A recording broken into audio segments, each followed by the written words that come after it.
not willing to sacrifice the culture for the sake of winning more games. We have a very special guest this week on the podcast. My head coach when I played college baseball, the head coach of Houghton University, Reitnour. So we're going to try to create the culture first.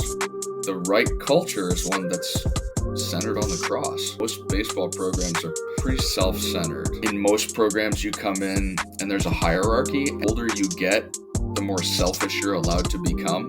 And I think that's backwards. It has to be about more than just a game. The game in itself is fairly shallow unless we infuse it with greater meaning. You could spend those 4 years not developing as a person, and you're basically setting yourself back for the real world. Our goal is to win baseball games, but our purpose is to develop men who are built for God and for others. I want you just to talk a little bit about what it was like coaching me, the good, the bad, the ugly. I think that... What's going on, everybody? Welcome back to the channel. We got a super exciting episode today. But before we get into the video, I want to ask you, please like and subscribe to the channel. Still trying to bring content to you guys every single week, just to help on the coaching side, the development side, and be a great resource for everyone that follows the channel. So again, please subscribe to the channel. And let's see the episode. We have a very special guest this week on the podcast, the head coach of Houghton University, also my head coach when I played college baseball, Reitnour. Coach, thanks for joining the podcast. Thanks for having me. Yeah. It's good to be here. Yeah. Someone that I wanted to get on for a long time, even when I was first having the idea of doing a podcast, I was thinking in my head people I wanted to have on, and I knew it was going to be tough because of the season, but the second the season was over, I had to make sure we got you on. But I just want you to open up and just discuss with the audience, just tell about your coaching journey. I know you've coached at different schools, and then kind of the story of starting the program at Houghton and kind of what went into that. Sure. So I actually started coaching when I was 16, 17 years old, coaching Little League. And the first few teams I had, I was like, wow, I really like doing this. And when I went to college, I started out majoring in biology and thought I was going to be a doctor. And then I went through one semester trying to memorize all of the parts of the cell. And I was like, there's a part of me that likes this, but I don't really want to read these types of books for the next 4 years or the next 8 years. So I ended up majoring in English literature, which is far more up my alley, as you well know. And I thought, I'm going to end up teaching high school English and I'm going to coach high school baseball. And, I graduated to coaching like 15U and then 16U and 17U. And then by the time I graduated, I got my first teaching job and I started coaching varsity baseball at a small private school in North Carolina. And I was, 2 or 3 years in, and I was like, I like teaching, I like coaching, but I didn't like where I lived. I didn't like my job. And there was just too many conflicts. And my head coach from college had been pestering me for 3 years to come back and help him as an assistant. And so at the end of that time, I was like, okay, I'll do it. So I went back for like $2,000 a year and survived on other things. And I just fell in love with coaching college athletes because they're in this formative stage of life. The game is more advanced and it just fit what I wanted to do. And I really thought that baseball would be an opportunity for me to invest, to find meaning, to share meaning with young men. And the more I did it, the more I realized what a need there is for young men. So my head coach at that point said, I think this is something you should consider doing as a vocation. And I asked him, well, what do I need to do in order to make that happen? He said, well, you need a master's degree. And so I got some good advice about somebody told me, I had been looking at pursuing an MFA in writing or a PhD in literature. And I had gone through a bunch of things. I took my GRE. I did a bunch of those things necessary for those types of programs. But then when I started coaching, I was like, well, maybe I need to find a graduate assistantship. And somebody told me, you need to look for the types of programs you want to be at. And so I knew I wanted to be at a small school. My faith is the most important thing in my life. And so going someplace that would develop my faith And my brother had gone to Geneva College, and he had done his Master of Arts in higher education. And I knew like most small schools won't hire baseball coaches as full-time coaches. You probably need something else to do either in athletics or in student life. And so I pursued the student life avenue. Uh, Problem was is that Geneva had never had a graduate assistant before. So I called their head coach and we had a long conversation. I really liked him a lot. And I said, would you ever consider creating a graduate assistant position for me? So he's like, well, let me see what I can do. So I became their first graduate assistant baseball coach. And then since then, they've had a number of Houghton players that I coach that have gone through that program also. But I spent 2 years at Geneva as an assistant, and then I got a full-time assistant coaching position at Allegheny College, and that was incredibly formative for me as well.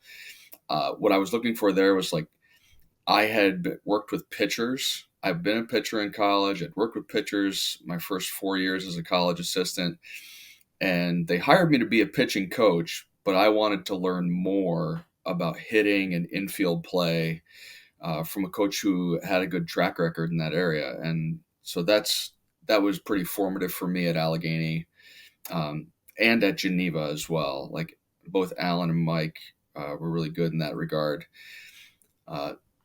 Where the tricky part came in was that after my second year at Allegheny, they parted ways with their head coach. And while I was in the mix for that job, I did not end up getting the head coaching position, but the athletic director asked me to stay on as an assistant coach to help the new coach transition. And the difficulty was that he really wanted his own staff. And so that was a pretty rough year. And, for the sake of the podcast, I'll spare you all of the details and the parting of the ways. But I had a young daughter. We had another one on the way. My wife and I had been married for a couple of years at that point, or we'd been married for almost 4 years at that point. And I knew I needed to look at some other things. And I had promised my wife I wasn't going to move us to Texas or to Oregon or Washington to pursue my baseball dreams. And she wanted to be within a day's drive of her family. And I applied for everything within that time period. I had a few interviews, and looking back on those interviews, I'm like, man, I did not interview well. But we had been renting a house from some friends of ours, and they sold the house, and we had to be out by June 12th. And on June 10th, I had nothing. And I got a phone call. I had applied for a couple of jobs at Houghton in student life. One of them was in career services, and the other one was as an environmental sustainability coordinator. And I had experience in both areas. And I got a call from Dan Noyes, who was the alumni director and would have been my boss at Houghton. And he kind of laid out what the job looked like, because I had gone up and interviewed with them, and offered me the job. And I said, I want to take the job, but truthfully, I don't think we can live on what you're offering me, because it wasn't a full-time position. And so he said, well, let me see what I can do. So he called me back on June 11th, and he said, okay, well, we can do this. And it was better, but I knew based on, like, I kept spreadsheets of everything. And I was like, I'm just going to have to trust God. I really believe that he wants me to go to Houghton. He wants me to be in this place. He wants me to work with these students. And so I accepted that job. And literally like an hour later, I got a call from a different institution offering me another job. I was like, okay, God, you're just showing off now. So I gave up baseball, and Houghton had a club baseball team that was coached by my brother. They played like 4 or 5 games a year. They'd practice like once a week. And I was like, well, I'll find a different outlet with baseball. So I took a job in career services, and I really enjoyed that job. I was in that job for a year and a half, and I got a call from my brother, who was the director of admissions at Houghton, and he said, I just got a call from the athletic director. They're thinking about leaving our NAIA conference and joining the NCAA, but in order to do that, we need to add sports. And they're thinking about adding baseball and softball. And my brother told the athletic director that I had a history in college baseball. And so I got on the phone with the athletic director, and he's like, do you want to sit on the feasibility committee? And I was like, yeah, I do. So I went in guns blazing. I printed off as many different pieces of information as I could about how many high schools in Section 5 and 6 had baseball, how many schools in New York State and Pennsylvania had baseball, how many kids graduated from those schools each year, like how many high school baseball players there were in New York, Pennsylvania, Ohio, Virginia, and just said, we can do this. And, Houghton had baseball from 1969 to 1987, and they got rid of it for some very good reasons. But a lot of those reasons were no longer factors. There were a lot more schools in Western New York that had baseball. There was a conference that was ready for us to join that had a number of baseball schools. You have weather apps, so you're not going to waste money on a bus and then drive someplace and not play. So there were all kinds of things to reasons why it would fit. And so it was late October. It was the last week of October. And the athletic director invited me down to a soccer game. And I remember standing against the fence with him. And he said, what would you think about becoming the head baseball coach? He said, we're going to add baseball. Would you want to coach it? And I said, yeah, I want to coach it, but I got to talk to my wife first. So, my experiences previously as an assistant had been very different than the way I would run a program. And so I had to convince my wife that we're going to run our program differently than what we've experienced before. And I'm going to run it in a way that is not going to destroy our marriage. And I had to make sure that my relationship with Christ was at the center, and that my relationship with her came second. And I've known myself well enough over the years to know that I have a tendency to get married to my job, and I had to be protective of that. And so I told her, I'm not going to chase summer baseball dreams and stuff like that. Like, there's going to be recruiting and it's going to take a lot of time, but I'm going to try to incorporate our family into this.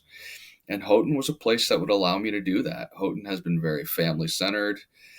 And so the first phone call I made after I talked to my wife was to my mentor coach at Geneva. And I asked him, I said, it's October 31st. They want me to bring in a team to compete this next year. I've already missed the summer recruiting season. How am I going to do this? And he said, you're going to work as hard as you possibly can, but you're going to pray every day that God would bring the right kids to Houghton, and he will recruit them for you. And that's exactly what I did. I prayed that every day, and he did. And he didn't bring the most talented kids. He brought a lot of talent. Like, we had a lot of talent starting out, but he brought the right kids. He brought the right guys to establish a culture. And I knew, we could bring in guys that are going to be really talented right off the bat, but they probably won't thrive in this environment. They probably will create a lot of headaches for me and for them and for our community. So we're going to try to create the culture first. And the right culture is one that's centered on the cross and on the empty tomb. So creating a culture that is based on the principles that I see in the Bible, and where I think that differs from where most baseball programs are, is that most baseball programs are pretty self-centered. And I've experienced that personally, where your identity gets wrapped up in what you do. And I felt this growing up and even into college. Like if I went 4 for 4, I felt like I was a great human being. If I went 0 for 4, I stunk. Like, and I felt terrible about myself. If I struck guys out on the mound, it was validating to me. If I failed at that, if I gave up home runs or I lost, like it would take me forever to get over that. And what I wanted to do was say, okay, what does God expect of us? And what type of men does he want us to be? And I think he wants us first and foremost to find our strength in him and to demonstrate that to the world around us. But that all of us, our team, our opponents, our parents, are created in the image of God, and they deserve to be treated and loved as such. And in most programs, you come in and there's a hierarchy, and the older you get, the more selfish you're allowed to become. And I think that's backwards. Like the older we get, the more we ought to love those who need it most. We ought to take care of those around us who need it most. And I think God has made men into protectors and providers, and that's how we ought to look at our responsibilities. And this is really the key, right? Is that it's not about your rights and what you have received. It's about your responsibilities and what you can give. And I think that's a big difference in how we shape our program intentionally. Nothing happens by accident. We want everything to come down to us taking responsibility for our actions, and there's going to be rites of passage that we're going to go through, and there's going to be events that we're going to take part in. And I want to demonstrate for my guys through modeling, but also intentional programming, intentional talking, and by keeping them accountable to a higher standard. Because this has to be about more than just a game. I love this game, but at the end of the day, like the game in itself is fairly shallow unless we infuse it with greater meaning. And I think that's the same thing with our lives, right? Like you look at your life and you say, hedonistically serving myself will only get me so far. Yeah. And that's pretty shallow and empty. But if I use my life as a sacrifice, the way that Christ sacrificed his life for us, oh man, like there's so much joy in that. There's so much meaning in that. There's purpose in that. So I think that's what we've wanted the program to be about. And that's something that keeps me here. There are definitely places where I could make more money, but I said this to my athletic director a couple months ago. We were talking about the show Yellowstone, which I'm a big fan of Yellowstone, by the way. It's one of my hedonic pleasures. But there's a scene where John's kids are talking to him about selling their ranch. And they're like, you could make a $500 million if you sell this. And he pauses and he's like, what do you think I would do with that $500 million? Like, what would you do if you had all of the money that you wanted? I'd buy this. Yeah.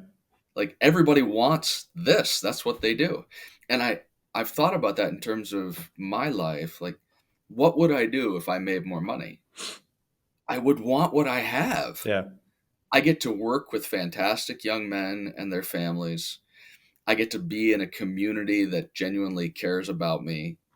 I get to raise my kids in a place that is safe and builds strength in them.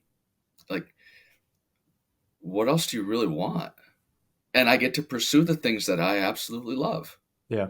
So I'm not willing to trade that to chase the cultural dream of money and power and prestige. What I really care about is joy and meaning in life. Yeah. So, I guess that's a a long-winded response to your first question, but I think that opens up a can of worms that we can pursue. Yeah, definitely, definitely. And I love hearing that background, that story. I just want to talk about the culture because I think I talk about this a lot.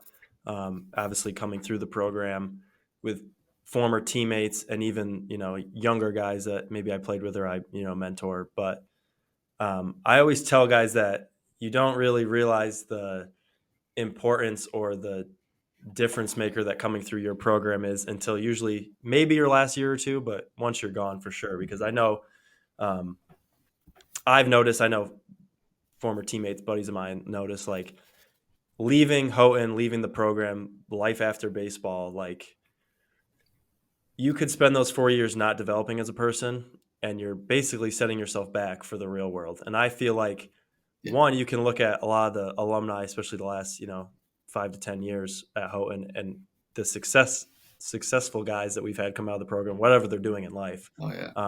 But I feel like from us, like the way we are as an employee, the way we are as a father, for some of them, not me yet, but the way we are as a Yeah. husband, Yeah. coworker, like business owner from like myself, like I feel like the way coming through that program like set us so much further ahead of people that have to learn these lessons after they get out of college. Mhm. So I want to talk about the program, like your mission for the program. Like if someone asks you like what's the mission of Houghton baseball, like I want you to talk about that Yeah. because I know how important that is.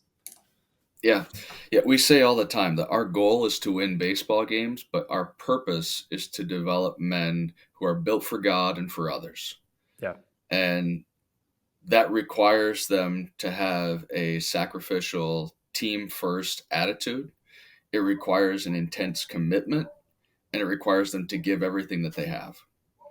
And so we structure things in a way that uh, the older you get, the more responsibility you have, and that uh, we want guys in that first year. That's an acclimation year. Um, you're getting used to being away from home, to living in a new place, to different types of classes, to new people, to new baseball coaches, and learning how to do things a different way. Um, by year two, you've kind of figured those things out, and you kind of focus on you. Year three is really the crux. It's like if you know how to do things and you've trained yourself and all, well, where can I make a difference in this program? Who can I invest in? Who can I give to? And by year four, you start looking at what is my legacy? What am I leaving behind? Is this really just about me? And so, we try to structure things in that way. And sometimes guys get it late and sometimes guys get it early. But I think that's the trajectory that most young men follow during their time. So trying to use baseball as a tool that teaches us that baseball is a microcosm of life. Yep. So, we do all kinds of things that try to instill the mission, that our purpose has to be greater than our goal. And that's difficult sometimes. Like sometimes my desire to win gets in the way of my mission. And that's when I fail. I have to continually remind myself, and I need others to remind me that what this is really about, it's about the young men in the program, and it's about them serving Christ. Not every guy who comes into our program is a Christian, but we intentionally try to seek out guys who want to be discipled, who want to grow in that area. And I still remember you saying this in one of our meetings in your senior year. You're like, guys, this is why we came here in the first place. It was to grow in this way. And that we get sidelined and bogged down in the minutia of things that distract us from our real purpose. And we can do both. And I think the reputation that Christian programs have had, unfortunately, is that we're weak, we're pushovers, and like we're nice guys, but nice guys finish last. And I think that somewhere along the way, we need to demonstrate that like that's not really what I see out of Jesus. Jesus wasn't a nice guy. He was a man of conviction who genuinely loved people, and he met them where they were at. And I think that's really the lesson I want to see, because nice guys don't flip over tables in the temple. And, you know, I think that Jesus as the nice guy is a misnomer. Jesus genuinely loved people. He was compassionate. He cared about people, but he was strong. It takes a lot of strength to allow yourself to be arrested and hung on a cross, like, and not blame everybody else for it. No, when you sacrifice yourself in that way, I think there's a lot of strength involved in that. So Yeah, definitely. So we're gonna do like two more questions. One, I want you to talk about kind of the state of the program, how you've seen it grown over the last 5-10 years, like the direction you think it's going. Sure. Even reflecting on the future, what you're excited about, and then we'll talk about one last fun topic at the end. Okay. All right. So, oh man, looks like my battery is dying, by the way. Oh, you're good. So hopefully we make it through. I may have.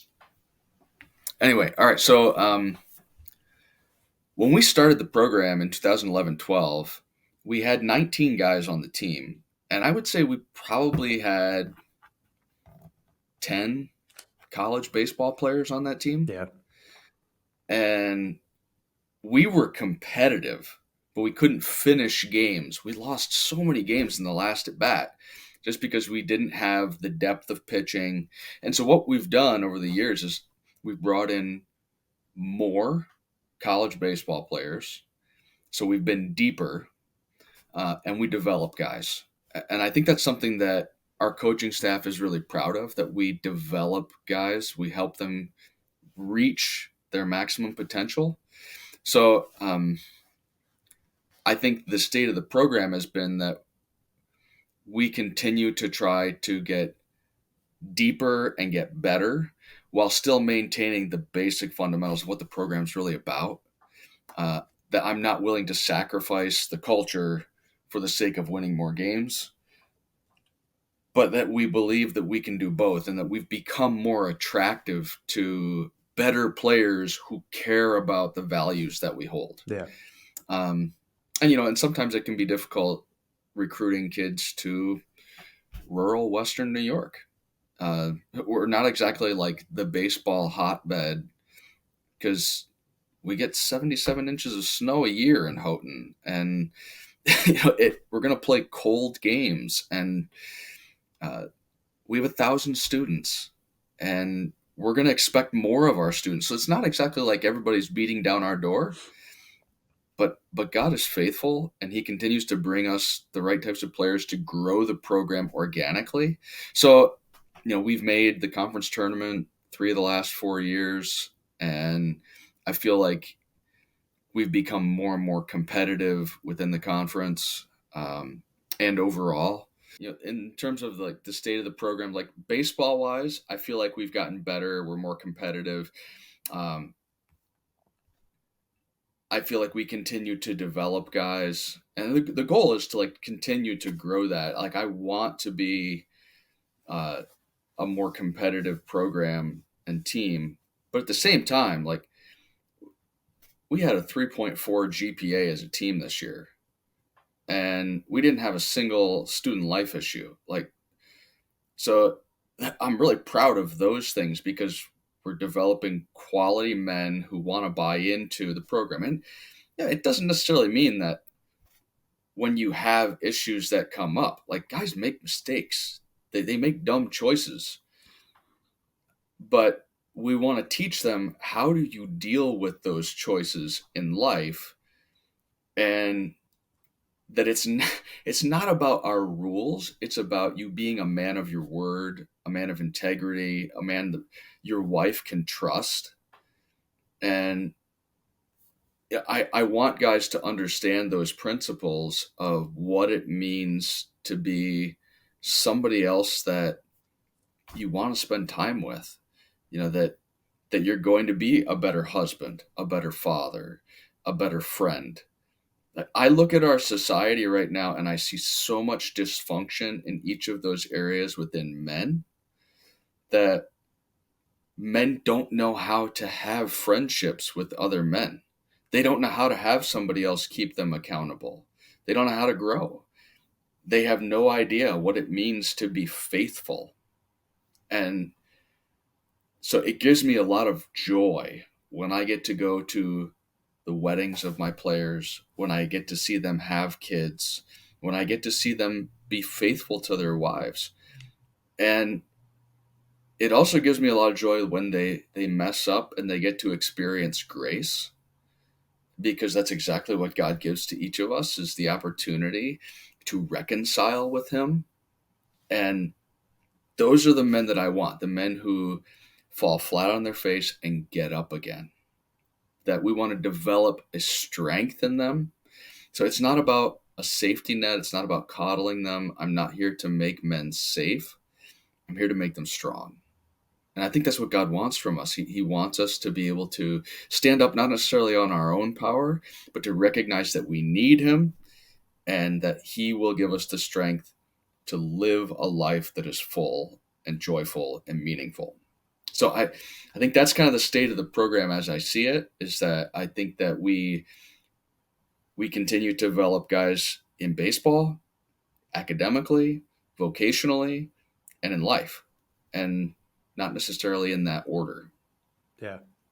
100%. Love that. So last question before we wrap it up, more of a fun question we talked about off camera, but just for the audience that listens to these episodes that know me, I want you just to talk a little bit about what it was like coaching me, the good, the bad, and the ugly. I want you just to kind of give the audience what it was like, again, good or bad. What was your perspective on coaching me? Well, I think that I have said this to other people, my assistant coaches in particular, is that we would rather have guys in our program that you have to rein in than that you have to light a fire under. Yeah. And you were definitely one that we kind of had to rein in, like pull back on you a little bit, in a good way. So when you came in as a freshman, like, you went after it right from the get-go. Like you were going all out, and needed to learn how to temper yourself a little bit, and you needed to have somebody display confidence in you. I think once you had those things, it was like you just took off. You kind of exemplified a lot of the qualities that we want in guys, and that you wanted to grow in every area of your life. Now, you and I have also talked about that. You, like many men, tend to have some tunnel vision. Yeah. And you pick out like 2 or 3 things in your life that matter most to you, and you just get rid of everything else. And I'm kind of the ideal liberal arts guy, and that I can have a little bit of a hand in everything. And I think you and I are good for each other in that way. So when you wanted to make adjustments to your swing and you were like pursuing stuff that maybe I didn't necessarily agree with, I wanted you to take ownership of your swing. I wanted you to take ownership of your baseball career, and I wanted you to take ownership of your life. And you failed a few times, which is fine. Right? I mean, like it's how better can you learn? Like, I don't want you to have my swing, because what happens when you fail with my swing? You're going to resent me. So you taking ownership of that, like, we knew there were going to be some bumps in the road, but you've always had a certain intensity to you, and I've seen you, that intensity has been channeled in the right direction the older you have become, the more mature you've become, and that you can take your passions and your intensity and turn them into positive things. Whereas, when you were 18, you didn't necessarily know how to do that. So um, that was a learning process for you. But, you know, I think when you were 18 and you started from day one and you struggled, and we were like, no, no, no, this is a long term endeavor. You're our guy. And you and I had that conversation. I was like, I believe in you. You needed that from me. 100%. So what you provided for us was stability, and you raised the bar of excellence. Like, you were not going to let our team settle for being mediocre. And like, by the time you became a captain in your third season, that's exactly what you expected. You expected us to be excellent on and off the field. You didn't always know how to do that. Oh. And you didn't always want to ask questions. You wanted to handle things yourself. Yeah. But there's a lot of value in that, right? Like, and you needed me to trust you. So did we have hiccups in terms of like trusting each other? Yeah, sure. But what better way to develop deep, meaningful trust than to have some of those hiccups? So you needed to learn how to trust me, and I needed to give you the tools to be trusted. So you were also figuring out, like, from a baseball perspective, what type of a player do I want to be? You know, when you came in as a freshman and you're like, do I want to be the guy who hits the ball on the ground to the shortstop every time and legs it out? And you were like, no, I don't want to be that guy. I want to be the guy that like hits the ball in the gap and hits the occasional home run. I want to be that guy. And you also set goals for yourself. Like, I want to be the all-time career hits leader in this program. And I want to be the guy who is smarter than every pitcher I face. Yeah. Not just in the box, but on the bases too. Like, I'm going to beat you in every facet of the game. That was you, yeah. Right? So guys looked up to you. And, by the end, the greatest maturity I saw was when you came back that last year. You're a grad student, and you've got two other captains who are first-year captains, and you said this to me and you said this to them. You're like, I want you guys to figure out what it means to lead this team, and I'm going to help you. I'm going to be a resource for you. And you had a lot more wisdom. You delegated, and you provided energy when we needed it, but you were a rock. And so I think watching you grow and mature in that way was a lot of fun. Watching you grow and mature since then has been even better. So you and I had conversations in your last year about, like, do I want to go play more baseball? Because you had some opportunities to do that. If I recall correctly, you took one job that was like definitely not where you should have been. Yeah, no. And you learned that pretty quickly. Yeah. And then a good opportunity came along, but I think we all knew inevitably, like, you were going to end up doing what you're doing right now. And It's been fun to see you take ownership of your life, your career, your business, and to start becoming, like, shaping and molding things into what you want to be, and to be creative in that, to take risks. Like, that's been a lot of fun to see you do that stuff. And so, you and I still talk regularly, and once we get going, it's hard to get us to stop. Yeah. But that's been fun for me to see how you've pursued not just the hitting, but the business, your marriage, like, and growing into a quality friend. Like, you and I have had conversations about relationships, and like, to see that happen is just that those are things that keep me going as a coach. they bring great joy to me, is to see you grow and develop. And again, like, those aren't the things that I take credit for. I get to be a witness to that. And, we were talking before this started about all of the people that have played that role in your life. Well, that's the stuff that's fun and meaningful. So, Yeah, yeah. absolutely. And I feel like, obviously, it might seem a little selfish to be talking about me, but I feel like if you look at kind of my path, you'd run out of guys that you can, name on the top of your head like that have that same thing. And I think a lot of that same trajectory and that growth, and I think a lot of that is a credit to you, a credit to the program, a credit to like the brotherhood and the culture that we've created there. And it's exciting for me to see, guys I train go there, or just like the way the program grows is kind of a step back from it. So that's always exciting. But like you said, we could keep talking forever, but we'll wrap it up there. Coach, I can't thank you enough for coming on and kind of talking about the program, the situation, and having the conversation. So thank you so much. Well, And thanks. hopefully we'll get you on again. All right. Sounds good. Thanks, David. It was fun. Yeah, absolutely.